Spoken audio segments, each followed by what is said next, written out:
We Muslims, we have become a La Iqra community. How many of you read books daily with regards to the current affairs, the history of Palestine, the history of the Jews, the history of Israel?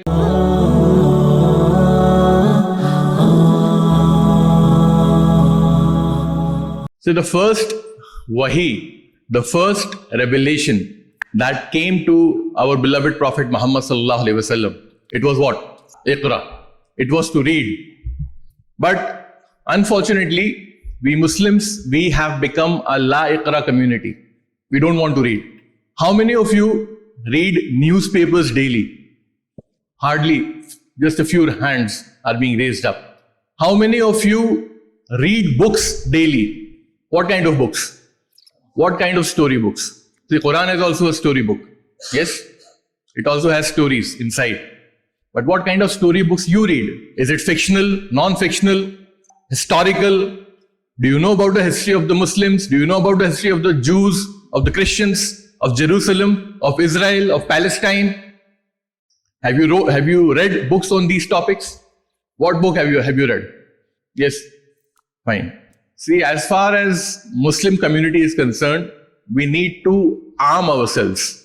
And education is something by which, you can arm yourself, you can speak, you can communicate, you can express, you can give the reasoning. So unless and until you know, you won't be able to defend your own community. So it's very, very important to be aware of the history of the Muslims, of the rest of humankind, and especially with regards to the current affairs, the history of Palestine, the history of the Jews, the history of Israel. We must be aware of it. And the moment you get aware, you need to propagate. You need to promote the right understanding, the right narrative, and defend against the false narrative that is being conveyed and that is being propagated. So don't be La Iqra community.